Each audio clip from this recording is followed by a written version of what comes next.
After my divorce, I waited about a year before calling Winslow Hubble. Things had settled down, and the memories had faded, at least for him. But to me, they were still fresh, still tender. They were still strong enough to push me forward as I planned and plotted the second half of my revenge. The first part was the divorce itself. It went fairly quickly.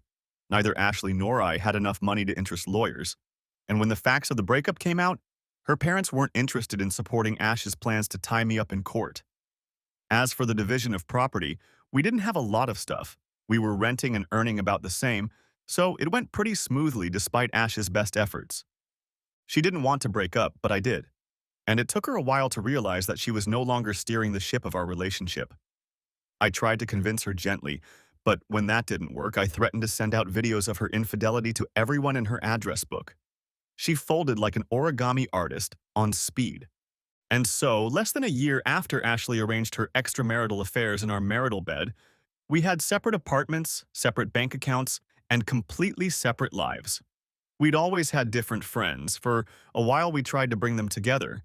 But her work buddies belonged to the Brooks Brothers Financial District crowd, while mine gravitated toward the I was a starving writer and now I'm a corporate salesman at Doc Martin's tribe. As we eventually learned, bloodthirsty jackals and mischievous otters don't really get along together. I considered punishing Ashley for her infidelity, but ultimately decided that divorce was punishment enough.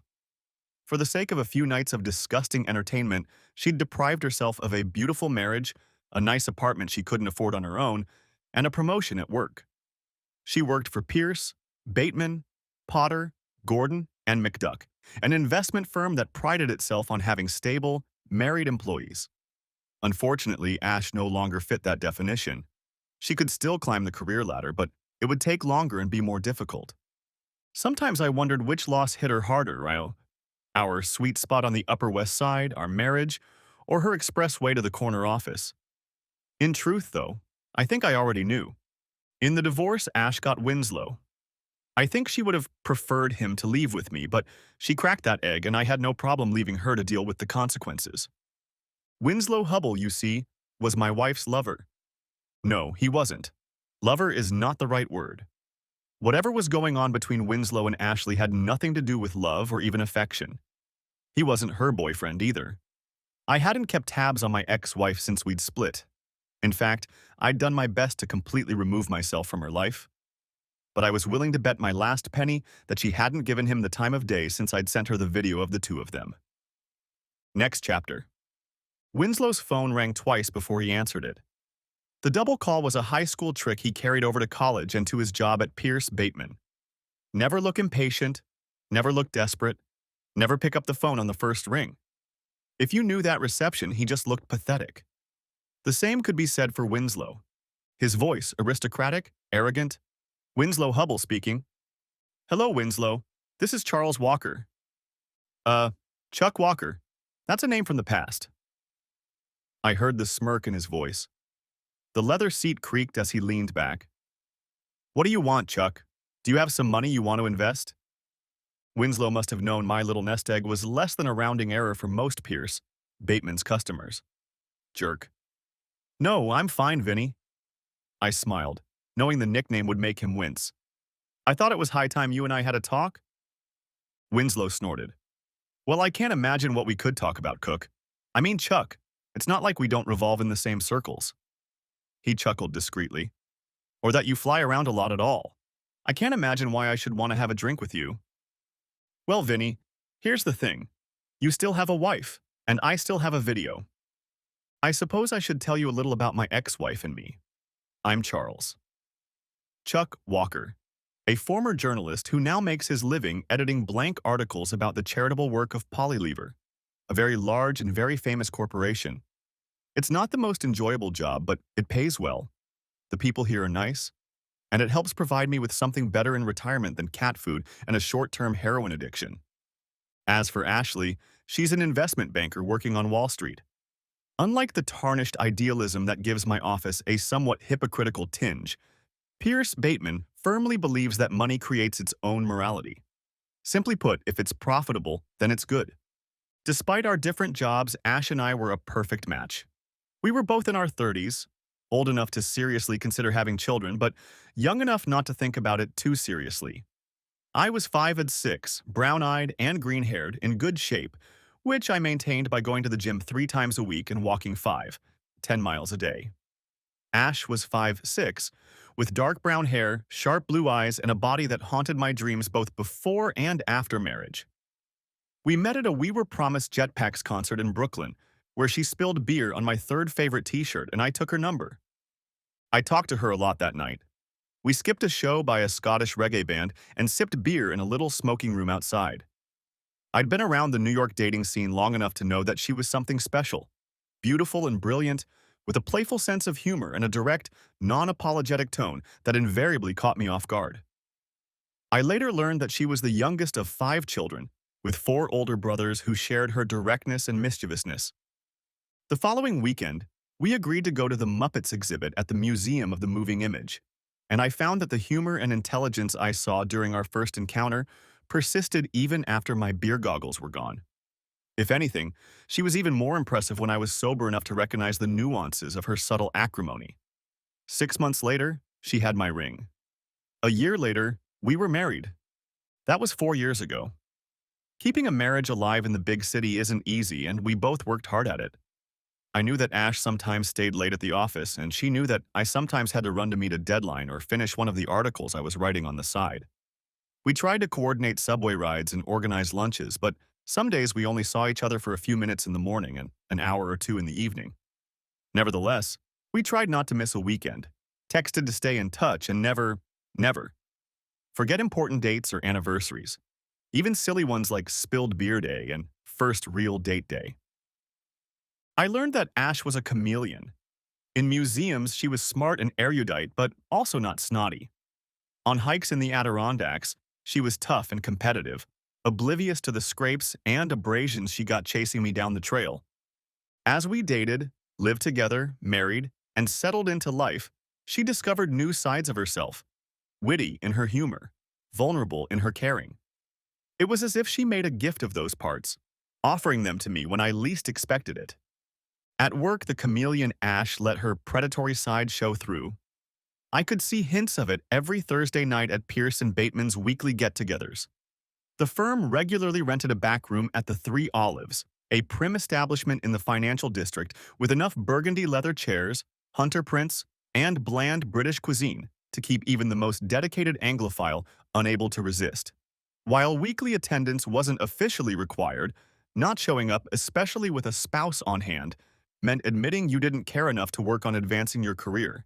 So, every Thursday night, I made small talk with Ashley's fellow Financial Wars colleagues, absorbed gossip from her office, and watched her work the crowd.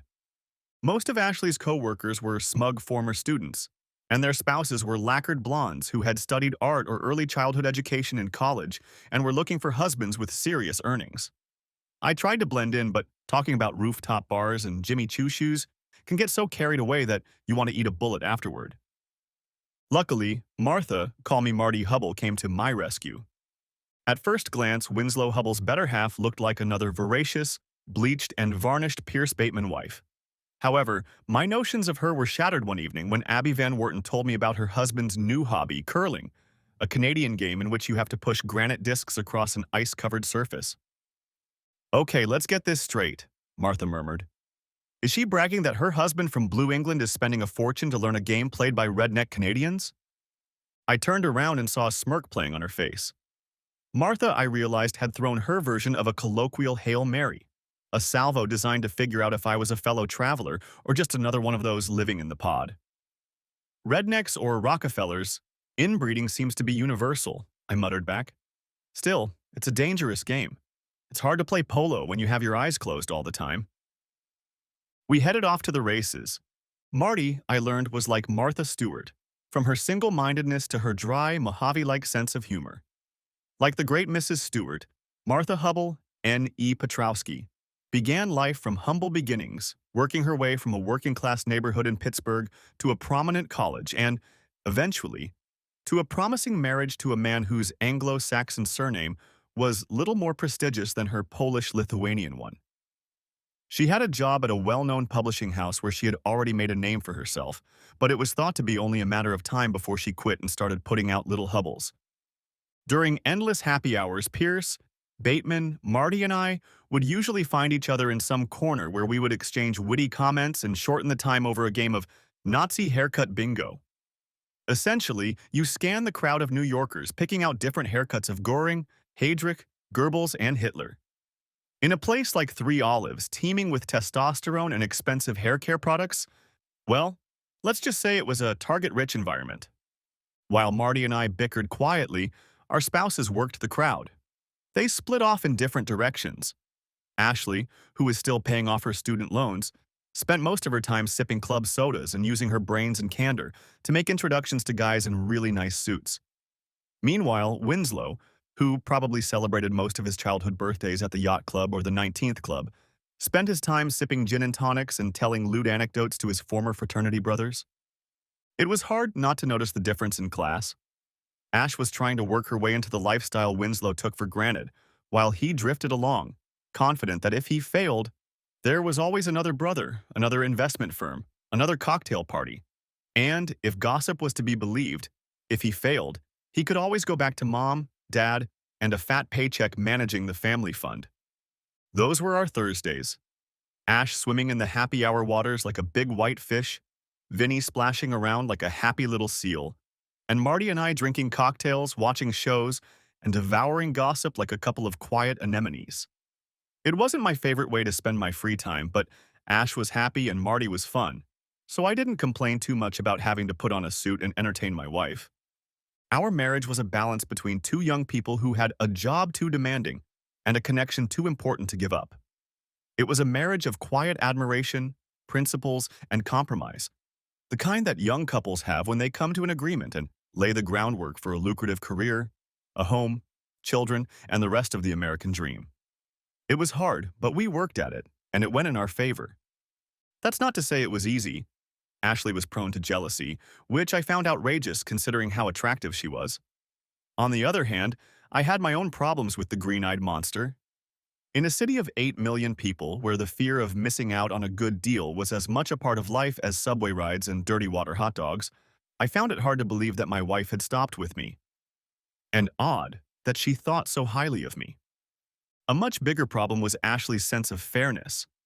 In the office, her morals were flexible, a necessary characteristic if you want to make your way on Wall Street. But in Ashley's personal life, her sense of right and wrong was rigid and unwavering. When she felt she was being wronged, Ash was quick to seek revenge, and her revenge was, at least in my opinion, convoluted, secretive, and diabolical. It usually went like this. After Ash was convinced that she had been treated unfairly, she would confront the offender and make her case, often in an elevated tone. A sincere apology, or several apologies, and some form of repentance could restore balance to the universe. But if the offender continued to claim innocence or was insufficiently remorseful, Ashley's inner vigilante stepped in. Outwardly, Ashley let the argument die down, and life seemed to go on as usual. But deep down, she worked hard, weighing the evidence, passing judgment, and calmly imposing the punishment she thought appropriate. There was no appeals court, no stay of execution, no higher powers. When Ashley reached her verdict, she needed no outside confirmation that she had done the right thing and rejected any argument that she had gone too far. Sometimes I wondered where Ashley got her sense of justice. I assumed it was a consequence of her childhood, when a little girl was sometimes at the mercy of 4 huge brothers. Direct confrontation was futile, and complaining to her parents would have resulted in her being labeled a nerd, a devastating insult in a house full of boys. I can easily imagine little Ashley coming up with worthy punishments for her brothers and then implementing them. Oh, and with 4 rambunctious boys in the house, who would suspect an angelic little sister? Ashley's early years as a partisan may also explain why her punishments often seemed excessive. By my reckoning, for every pound of crime she usually imposed 1.5 pounds of punishment. Sometimes I thought she still saw herself as a powerless little sister fighting secret battles with her older brothers. Or maybe that extra 50% was the legal fees she charged as payback for being judge, jury, and executioner. Here's an example. One Sunday, a few months after we were married, Ash and I were cleaning up the apartment. sweeping out the trash that had accumulated in closets and corners, gathering clothes for Goodwill, and saying goodbye to the college textbooks we were finally ready to admit we would never read again. By the time we were done, the living room was littered with bags and boxes, and I was hauling trash to the dumpster on the corner and to Goodwill a block away. All seemed well in Walker country as we pondered the new space in our closets and bookshelves. 40 minutes later, I was lying on the couch clutching a beer in my hands, and Ashley was hovering over me, almost vibrating with rage. It seemed that the bag that was supposed to go to the dry cleaners was somehow missing. After figuring out that it wasn't in the dumpster and that Goodwill wasn't willing to let us wander around the warehouse looking for it, my wife was left completely frustrated and had no one to take her anger out on but me. Apparently, I hadn't inspected the bags carefully enough when I carried them out of the apartment, and now Ash was missing 3 dresses. I apologized. What else was I supposed to do? But it was like trying to fight a forest fire with a handful of sand.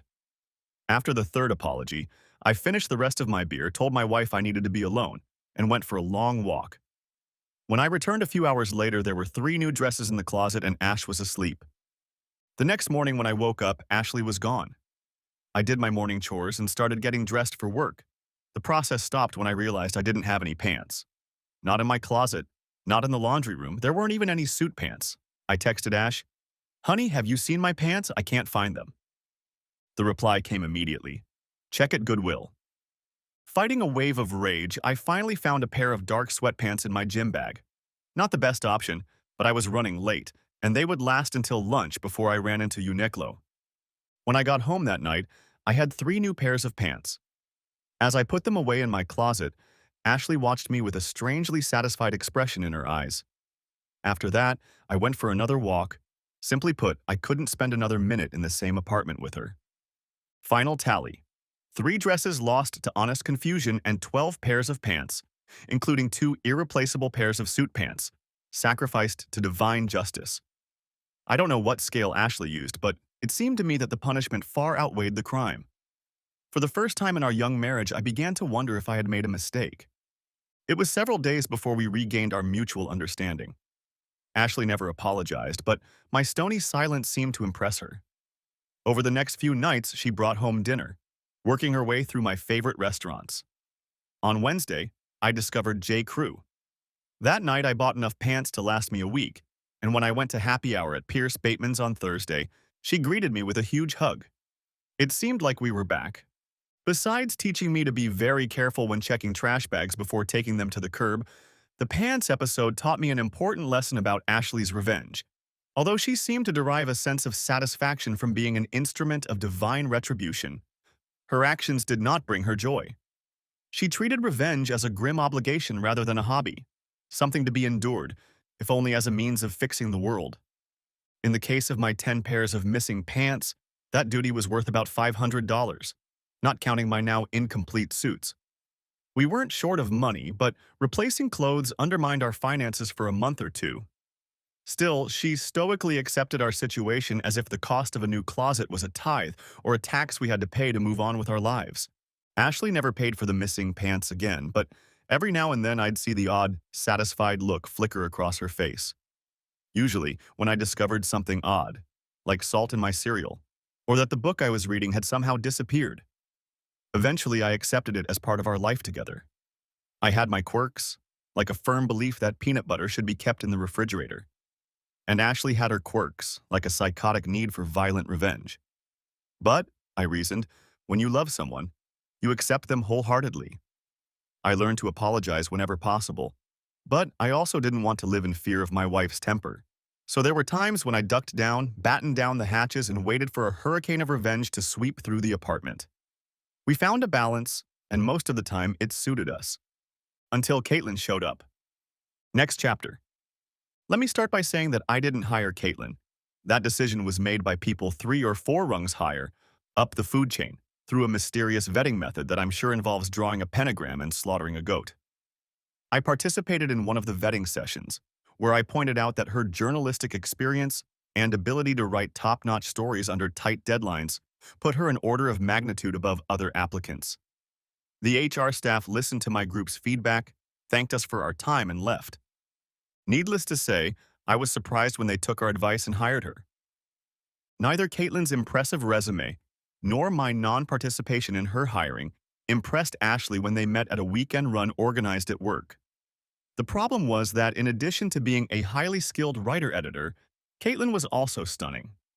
Ash and Caitlin did girl stuff, complimented each other on their running clothes and sneakers, and chatted about the weather. To an outsider, it might have seemed like a perfectly trivial exchange between a wife and her husband's coworker, but I noticed Ashley frowning, which didn't bode well for my marital harmony. When we returned to the apartment after lunch, Ash was uncharacteristically silent. I knew what was coming. She was silently marinating in her anger, festering and fermenting, ready to explode. Realizing that I needed to nip this in the bud, or I risked going pantsless again, I had just restocked my supply to 7 pairs and hoped they would last. I spoke up. I'm glad you finally got to meet Caitlin. You two seem to be hitting it off. Yes, Charles. She's beautiful, my wife murmured. Where have you been hiding her? Charles. Not a good sign. Hit it, sweetheart.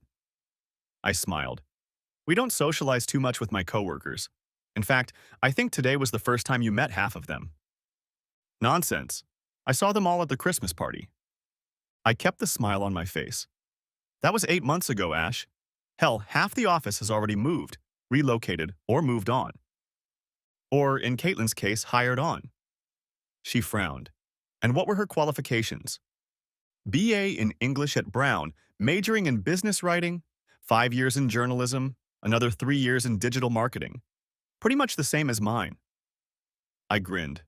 Except for Brown, of course. At this rate, she'll soon be my boss. Her tone softened a little, but her gait was still stiff like an attack dog on high alert. So you'll be working under her? I looked around. There was still steel in Ash's eyes, but she was smiling. Thank God, I thought. Of course not, sweetheart. I smiled back. You're the only woman I obey, and I wouldn't call it work.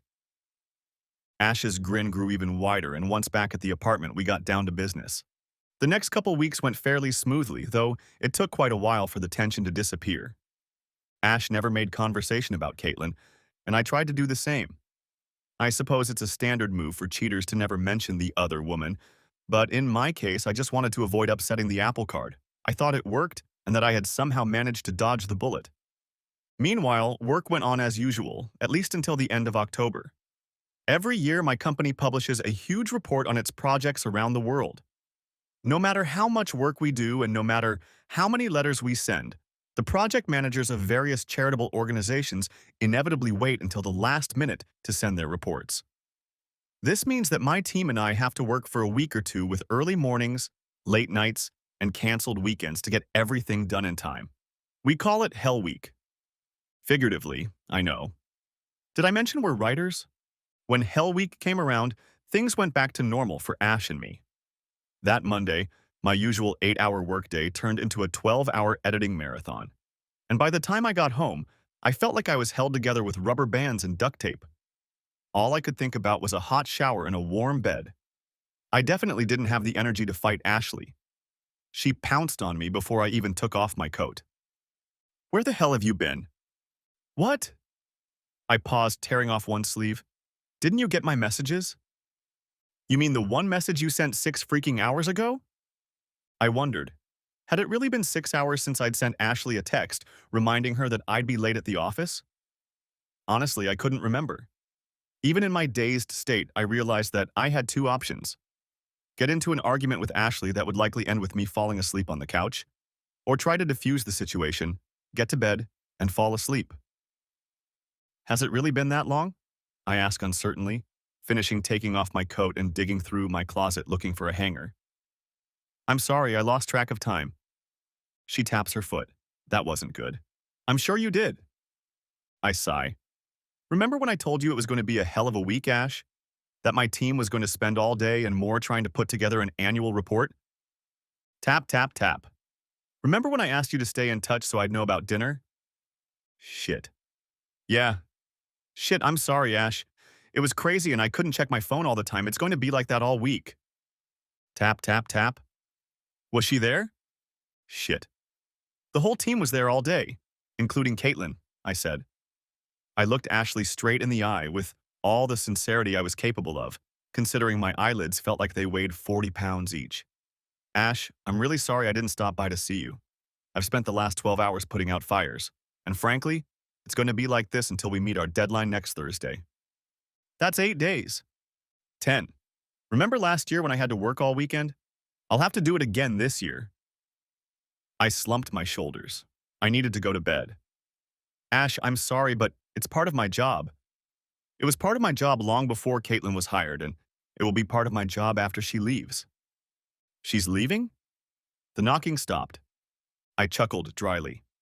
In time, you know how it is. Team members get reassigned all the time and they leave. The only reason they haven't reassigned me is because they don't have anyone to edit the articles and run the website. Ashley furrowed her eyebrows again. But for now, you'll still be working with her. Yes, my love, I'm still working with Caitlin, and with Aaron and Kim and Jake and Brandon and the rest of the team. And that's all I do. We came to a compromise. Ashley allowed herself to be reassured, and I agreed to respond to her messages with due promptness. She wanted immediate answers, but I talked her into giving me 10 minutes of freedom. It was a classic compromise, but neither of us was particularly happy with it. I had to be on an electronic leash at the most difficult time of the year, and she had to deal with her jealousy. When we went to bed, she was still looking at me with a slightly stern look. A fragile peace reigned in our apartment. At work, I felt like I was constantly being pulled between Ashley's insecurities and the pile of editing that was growing no matter how fast my team and I worked. I knew from experience the previous year that eventually we'd reach a tipping point and the tide would begin to ebb, but that was almost a week away. In the meantime, Ashley was pushing the text to the limit. At least 10 times a day a message would pop up and I would have to take my mind off my business to respond to it. Usually I just had to put off editing for a minute, but a couple times she'd send a text in the middle of a meeting, and I'd have to scribble a quick reply under my desk, hoping no one would notice what I was doing. Her messages were always innocuous. Little notes like, "How are you doing?" or "Hope all is well." But the meaning was clear. I was being watched. The timing was consistent too. Sometimes Ashley would start writing a few minutes after I got to the office, and sometimes she'd wait an hour or so. Sometimes they followed each other, and sometimes hours passed in between. I felt like she was playing Battleship with me, hoping to catch me in an unguarded moment while Caitlin and I were having quick sex in a closet somewhere. It would have gone on like that for the rest of Hell Week, but I made a mistake. My phone charger at home was on its last legs and only worked if I stuck the cord under the phone and pulled it tight. It was an easy fix, all I had to do was buy a new cord. But it happened during Hell Week, and between Ashley and the annual report, I didn't have enough working brain cells to deal with yet another problem. As a result, when I got to the office Friday morning, my phone was at 7%. Normally, I'd plug it in as soon as I sat down at my desk, but barely had I gotten my coat off before Jake came running in with the latest problems, and I got right to work. By the time I came up for air, it was about 12. My cell phone was dead. In retrospect, the horror of realizing I'd been out of contact for hours should have been a wake-up call, but I'd been with Ashley for 4 years now, and the frog was on its way to boiling over. My pounding heart and growing sense of panic when I plugged in my phone didn't even seem strange.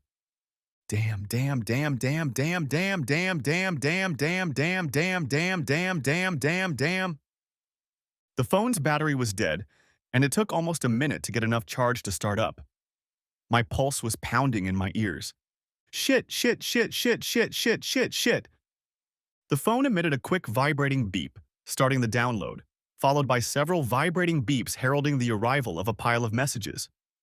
Damn, damn, damn. The messages quickly changed from an innocuous, "Hey babe, what's up?" to an angry, "Where the hell are you, Charles?" to an angry, "You have 5 minutes to answer your damn phone." Shit. I quickly hit the dial button but got 2 rings and then her answering machine. She was checking my calls. I tried again and got the same result. The third time I left a message explaining what happened. I then sent a message with the same, albeit abbreviated, explanation. No response? Another, shorter message. No response. At this point, I was torn between running to her office to plead my case and going back to work. In one case, I would preserve marital harmony.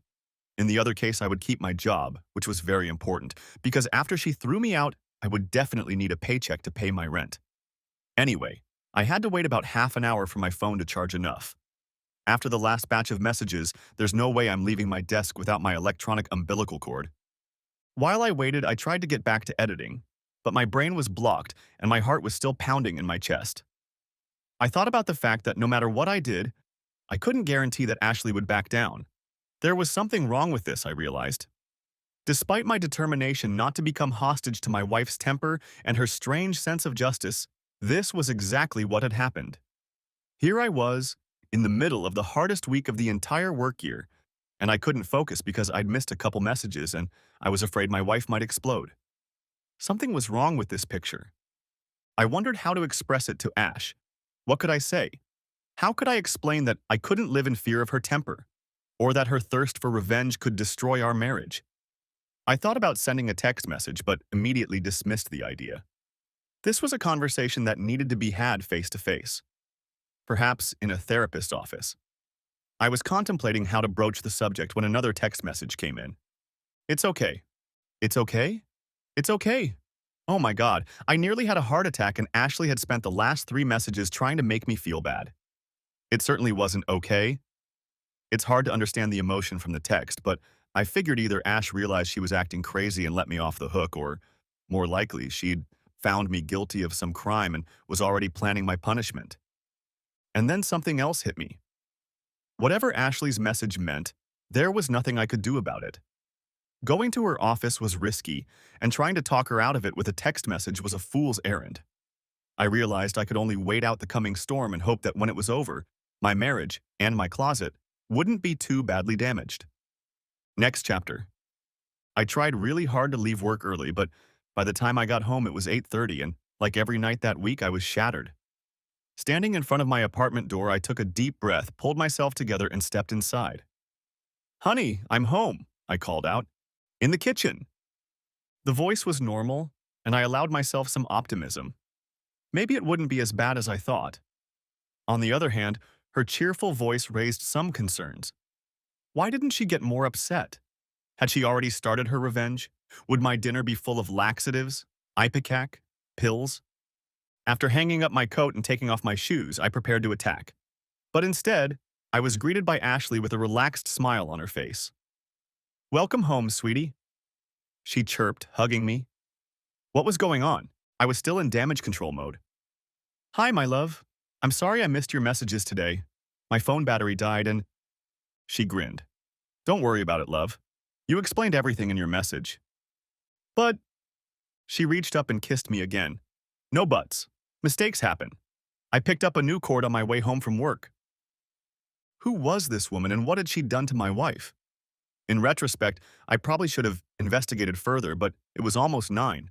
I had just gotten home after 12 hours of work, and having barely prevented one heart attack, I didn't want to provoke another. I gave up with a sigh of relief. "Thanks, Ash. I'll make sure my phone is charged tomorrow." She smiled broadly again. "See to it, babe." Ash and I agreed that she would have dinner on Hell Week. She ordered Chinese takeout, and I devoured it for a while, but the day had knocked me out and I didn't immediately find myself dozing over my plate. "It's time for me to go to bed," I said. "Are you coming?" She bestowed a bright smile on me again. "Maybe in a little while. I'm going to do some reading." Okay. I made it to the bathroom, performed my ablutions, and plopped into bed. As I dozed off, I noticed that there was a slight odor of something in the air. Maybe Febreze? Before I could think about it, sleep swept me away. The next day was Saturday, but I still had to go to the office. I got up, showered, and dressed quietly. Before I left the bedroom, I glanced over at Ashley lying on the bed. Curled up in a fetal position and wrapped up in the soft yellow sheets, she looked so peaceful. It was another of her chameleon faces, the soft, vulnerable woman I wanted to protect. She looked nothing like the tough financial analyst in the dark pantsuit or the confident wife I'd seen the night before, with a satisfied look in her eyes. Wait a minute. Satisfied? I felt my good mood deflate. Shit. I shook my head. No need to cause trouble where there wasn't any. I told myself that my pants weren't missing, my clothes were intact, and it wasn't worth taking on tomorrow's worries when I already had a hard day ahead of me. And yet I kept coming back to that look in her eyes. Was it real? Ash only texted me 4 messages that day, and I tried to respond to them quickly. They were all fun and light, no yelling or swearing, and she seemed pleased with my responses. When I got home that night, everything seemed normal, mostly normal. And at the Greek restaurant, she was served chicken with lemon. She often ordered takeout, but I wasn't going to fight about it. I searched Ashley's eyes for that satisfied glint. Maybe it was there, I wasn't sure. As tired as I was, I felt like I was making it up. In the bedroom, I could smell Febreze again. Honey, it smells weird in here. Did you spray something? Yes, I think one of the neighbors was smoking. The smell was really strong. Weird. A couple of the neighbors smoked weed, but we usually smelled it in the hallway, not the bedroom. I shrugged my shoulders. Mystery solved. Sunday morning went the same way. We woke up at 6, showered, and dressed in silence. I looked at Ashley, who was lying on the pale green sheets, looking like a mermaid or Botticelli's Venus, though dressed in a flannel nightgown. I kissed her and left for the office. Later it occurred to me. The sheets were yellow on Saturday and green on Sunday. I shrugged. We changed the sheets fairly regularly, but we didn't stick to any particular schedule. Ash probably just decided it was time to change the sheets. That night was the same. Food from the corner diner, notes of Febreze, and unbroken sleep. Maybe it was the smug look on her face. The next morning, a quiet shower, a silent goodbye, and a kiss from my wife, dead asleep and snuggled on the white sheets. I was at work that day. Shit. White sheets. I couldn't think of a single reason Ashley would change the sheets 2 days in a row. Or rather, not a single reason I wanted to think of. Add to that the smell of Febreze and maybe a satisfied look, and it looked like Ash was stepping up her revenge game. If she was doing what I thought she was doing, it went far beyond disappearing pants, all the way to causing irreparable damage to marital life. For a moment, I wondered if I really wanted to know the truth, but realized this was a case where ignorance was not bliss. I couldn't live with my suspicions, and if they were true, I was sure I couldn't live with my wife. Before I could doubt myself, I did a little research and placed an order on Amazon. $26 later, with expedited shipping included, a pair of spy cameras was already flying to me. I prayed that my suspicions would turn out to be wrong. That night, Moroccan food, Febreze, and pink linens. The satisfied look was definitely there. I looked in the laundry basket, but it was empty. Shit, shit, shit. On Monday, the wave of editing ebbed and flowed, then receded. The queue of stories began to dwindle. The end was near. At 11, the post office received a message that my package had arrived. By noon, work had slowed a bit, and my team barely looked up when I said I had to run to a meeting. The cameras were disguised as a smoke detector and alarm clock, and installing them in my bedroom wasn't difficult. Ash texted 5 times that day. At 5:15, I got a text that the cameras were activated. Apparently, my wife had gotten home early. An hour later, I received the last text from Ashley for the day. I wanted to know the truth, but if the video was what I thought it was starting a process I hoped I would never have to go through. I sat down to work and decided I wouldn't watch the video until the next day. If my marriage was over, the end could wait until another night. I texted Ash to let her know I would be home at 8:30. I wondered if she would be angry, but I couldn't bring myself to care that much. My emotions were muted and clouded, as if I was feeling them through a fog. At 8 o'clock, stumbling, I made it home. That night, takeout pizza, Febreze, a satisfied smile. Yellow sheets again. This made sense, since we only had 4 sets of bedding. It also explained yesterday's trip to the laundromat.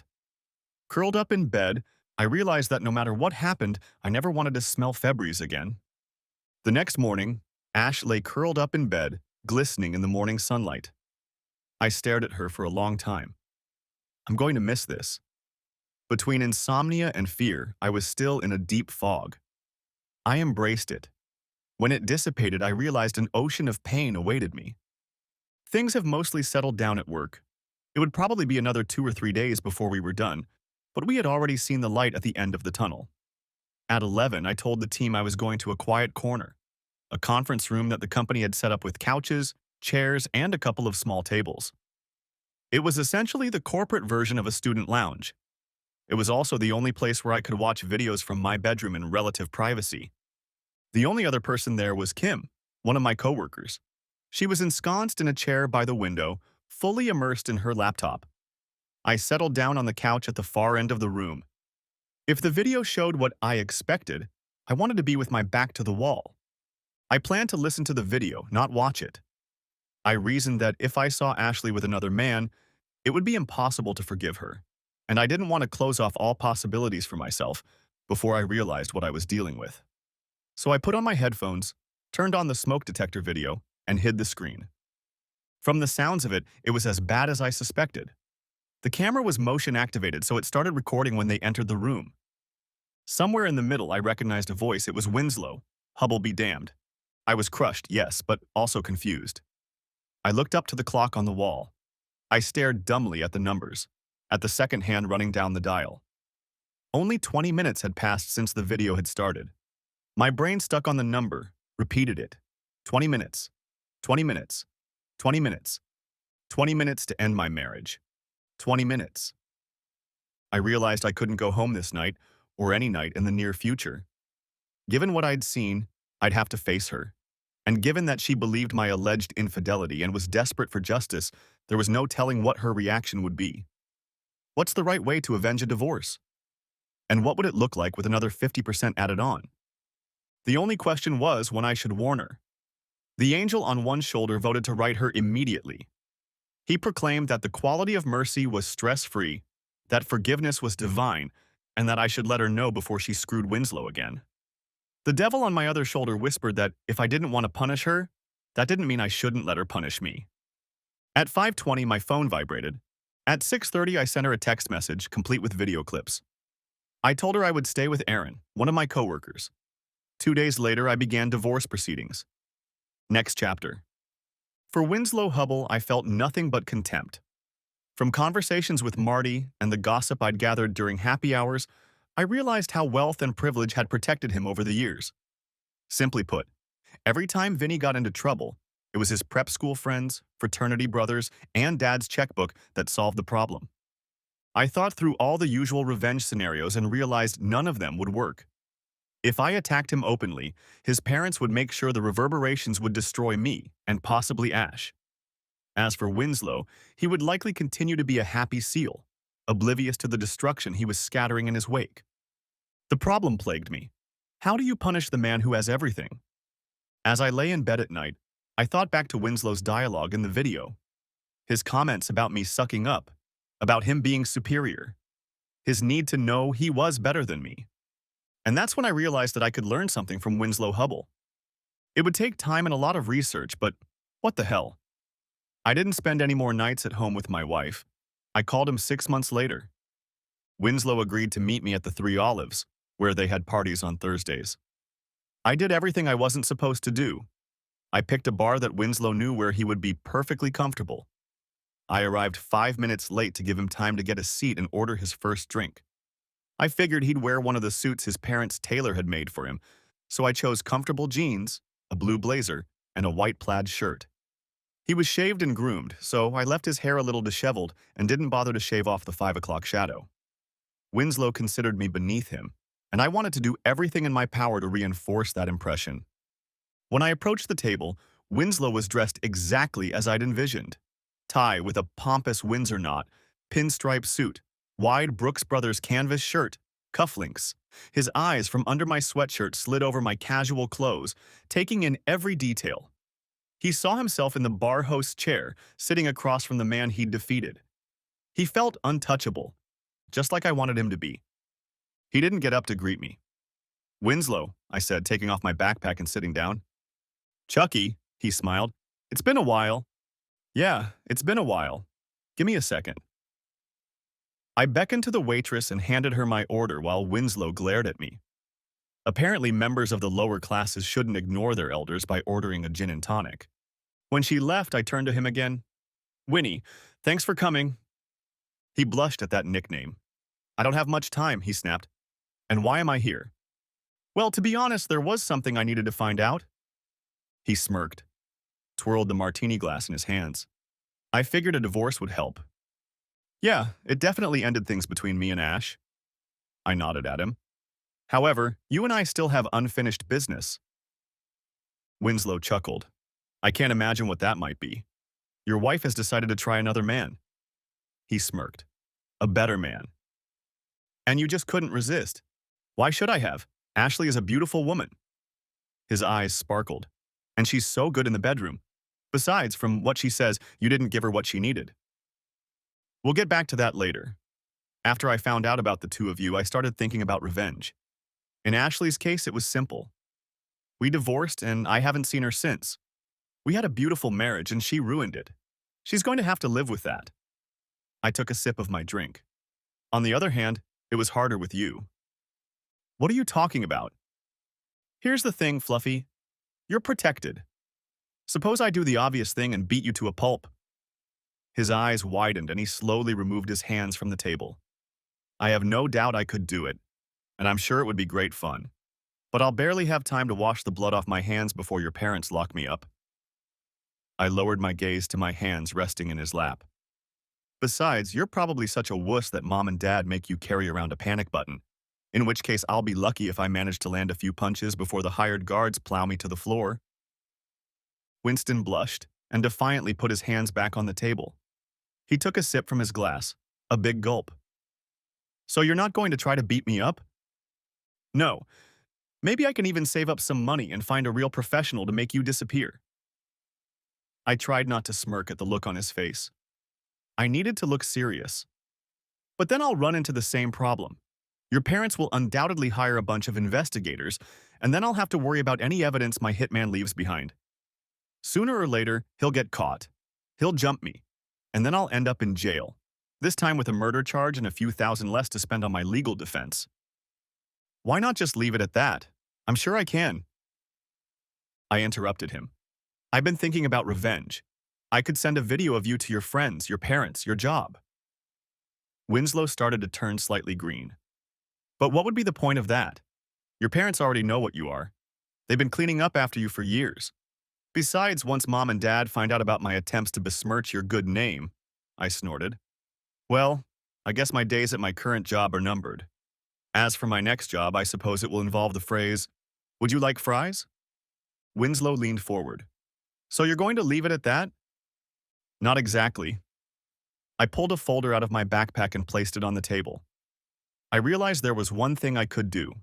But before we get to that, have you ever thought about how much your parents protected you? No, I don't think so. I pulled some pictures out of the folder and placed them face down. When I was planning my revenge, I did a lot of research. It's amazing what you can find when you have a lot of time and a bottomless well of anger. For example, do you remember Mary Gray and Danielle Brennan? A look of shock flashed across Winslow's face, but he tried his best to restrain himself. I don't remember. I may have met them in college. I snorted. Don't be modest, Winnie. You did a lot more than just meet them. In fact, you're the reason they both dropped out and came home. I flipped over the first picture.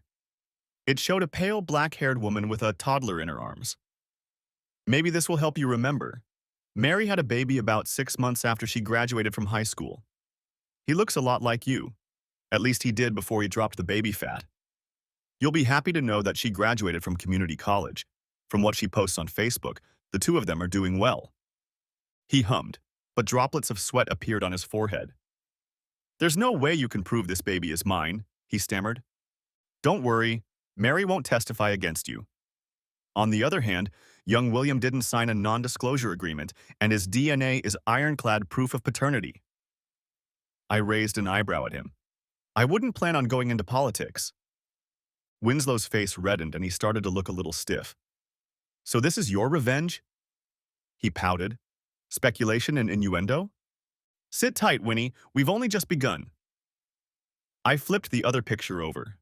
This one wasn't as cheerful. The woman in it had blonde hair, depressed cheeks, squinted eyes. Danielle was harder to deal with. In fact, I was only able to talk to her parents. It seems that after she graduated from high school, she became depressed. She almost killed herself. He turned pale. There's no way you can hold me responsible for that. Well, you and a few of your fraternity brothers. Of course, there's no proof. She disappeared somehow, and I assume she signed a non-disclosure agreement. But we both know what you did to her. He pushed away from the table, as if afraid to touch the photos, afraid they would burn him. You won't be able to prove anything. Not in court, no. I stared at him until he looked away. But we both know what you did, Vinny. You know she hasn't dated anyone since you? She's afraid to go out like her mom says. She says she still wakes up screaming. Winslow jumped to his feet. Who knew he could move so fast? I don't have to listen to this, he hissed. I'm leaving. Not so fast, I said. I pulled one of the flash drives out of my pocket and tapped it on the table. Sit down, Vinny, I snapped back. Finish your drink. Order another one. We still have a lot to talk about. And you still have more to lose. Go ahead, tell that to my boss, he laughed. His voice sounded high and hollow. Hell, go ahead and tell that to Marty. She won't leave me. Maybe, maybe not. Maybe she'll want to talk to Danielle. Of course, she doesn't have that name anymore. I stared at him. Hard. Your parents really put the fear of God into her. Winnie lowered himself into a chair. You have 10 minutes, he muttered. He loosened his tie and undid the top button. The collar was wet. Cut the crap, Winnie. I've got as much time as I want because you've got a lot to lose, and so do I. I caught his gaze and he turned away again, faster this time. Don't wave me off, buddy. We're just getting started. Looking at the way he was breathing, almost crying, I thought about Ash for a second. I wonder if she felt the same way when she started her revenge. I could see how one could become addicted to it. I took another breath. Moving on to part 2. Funny you should mention your job, Winnie. You're right. They wouldn't fire you for Mary and Danielle. Hell, they wouldn't even fire you for Ashley, even though it would be really hard on her. Unlike you, she needs a job. And unlike you, she's not untouchable. If your little afternoon delight became known, she'd be destroyed. And you, of course, would go free. I grinned. Hell, if it hadn't been for the bank robbery, you'd probably be lying at Pierce and Bateman's until they carried you out on a stretcher. What are you talking about? He crossed his arms. I think he was trying to look stern, but from where I was standing it looked like he was trying to cover his soft underbelly. It wouldn't work. Winslow was all about the soft underbelly. You don't know? I stirred my gin and tonic. Don't you remember the Goldfarb account? What was it? You lost $500,000 because of a mistake an intern would have noticed. Didn't you ever wonder why you weren't fired? Brave's face crinkled. It wasn't my fault. The secretary... I twitched my hand. Yes, the secretary took the blame. You'll be happy to know she got a reward for it and an excellent reference. She's now working at Babbitt and Gallum. She seems happy too. All right, Chucky, he said. If you know so much, tell me why I didn't get fired. Did he really not know? I studied his face. Isn't it obvious, Vinny? Who's always looking out for you? Who always saves your ass? I saw a glimmer of understanding flicker in him. That's it. You got it. I saw another chunk break off of Winslow Hubble. No, they didn't. Would it surprise you to learn that your parents transferred $30 million into the Pierce Bateman account a week after the Goldfarb story? He looked at me with incipient horror. And that's in addition to the $150 million they already have there. He stammered. No, they never... They pay your salary, Vinny. Between brokerage commissions, transaction fees, profit-sharing fees, and a bunch of other little crumbs, I'm willing to bet your parents actually pay Pierce and Bateman a little more just to have you around. I work with some of the firm's biggest accounts. I laughed. He really didn't know. Winnie, come on. You shuffle papers on some of the firm's biggest accounts, and I'll bet you have someone watching you to make sure you don't screw up. In fact, you're Pierce Bateman's highest paid intern. Hell, most of the secretaries there have riskier jobs than you. I'm the goddamn vice president, he said, his voice rising. Your wife reports to me? I spoke softly, as if to a child or a broken animal. You'll be vice president as long as your parents invest in Pierce Bateman. Hell, if they invest enough, you could even become senior vice president or general manager. But you'll never become more than a glorified paper pusher. I took a sip. As for Ash, I'm willing to bet her accountability to you boils down to her forwarding a few of her emails to someone with real power. He gave me a quivering smirk. I had enough power to seduce your wife, you bastard. Ah, there it is. This is it. The arrogance I've been waiting for. I stared at him. That seemed to piss him off. And now we come to the main point. Are you ready, Winslow? Yes, you entertained my wife. In my bed. What was it, 4 times? 5 times? 6. And then I put the hammer down. How many times has it been since then? Winslow's face lowered as I continued. It's been a year and a half, Winnie. How many times has my ex-girlfriend brought you back to her bed? It was... After the divorce, she said she didn't want to muddy the waters. You can't be that stupid, Winnie. We've been divorced for a year now. We've been living apart for a year and a half. I laughed. Besides, the water was crystal clear. I have a videotape of the two of you in my bedroom. Mr. Plum in the conservatory with a candlestick. And once I moved in, you were able to entertain every night and twice on Saturdays. The only reason you're not together now is because she doesn't want your fat flesh touching her. Screw you, asshole, he shrieked. She liked what I did to her. I was better than you. I leaned back in my chair. You know, when I was watching you two together, I noticed something funny, Winnie. You seemed to talk about me a lot. He blinked. What are you... What? Check out the video. It's amazing how much of your conversations revolve around me. What are you... He was breathing hard. I laughed. That's what it is. Kukureku. You said that a lot in the video too. See, here's the thing. When most men find themselves around a beautiful woman, they can't stop talking about her. But as soon as you find yourself in a room with Ashley, you start talking about me. What? I wrinkled my nose. What? I shook my head. Jesus, no wonder they made you work as an intern. Doesn't that seem weird to you, Vinny? It sure seems weird to me. He covered his ears with his hands. Stop calling me Vinny, you worthless bastard. He looked like he'd run a marathon. He was panting, and you could hear wheezing in his breath like he was on the verge of tears. He curled up in a ball, eyes closed, hands still covering his ears. I glanced over at the waitress. She was talking to a man in a suit. I assumed it was the manager. I gestured to the check. Don't, he groaned. I'm not saying anything, Vinny. I'm just telling you what I saw.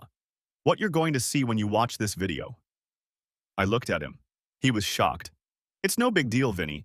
It's like liking blondes or big women. Accept it and move on with your life. I won't, he whined. I'm not judging, Vinny. At least not for this. I finished my drink and set it on the floor. What about the rest of it? A child without a father? Broken lives, broken marriages? Fictitious jobs funded by mom and dad? Yeah, that's exactly what I'm judging you for. His face seemed swollen, red and sweaty. His tie was a mess. His eyes were pleading. What about the video? You're not going to give it to Marty, are you? I burst out laughing. Winnie, Marty's had the video for a year. I gave her a copy as soon as the divorce was finalized. This one is yours. I handed him the flash drive across the table. What? But she hasn't said anything. Not a word. Winnie, I wouldn't want to risk guessing why Marty stayed with you. Or for that matter, why she came to you in the first place. I don't know what devil's bargain she made to get her ass out of Pittsburgh, and I'm not going to judge her. I pulled a second flash drive out of my pocket. As for why she stayed with you, maybe it was loyalty? Love? Or maybe it was because it was spelled out in the prenup that she would get $500,000 if she stayed married to you for 5 years. Your 5-year wedding anniversary was, what, 2 weeks ago? 3, he replied absent-mindedly. Yeah, I'm not always good at remembering dates. Congratulations and best wishes for many more happy years. But before I go, this is for you. I handed him a second disc across the table. This is a video I made. We'll call it Chucky and Mrs. X. You can't see her face and we've blurred out any distinguishing features, but I think you'll recognize her voice. I paused and picked up my backpack. Or maybe not, she does a lot of moaning and screaming. Funny though, the video is 2 hours long, and I'm pretty sure I didn't mention you once. The end. Thanks for watching. I hope you enjoyed it. Subscribe to my channel and stay tuned for the next videos.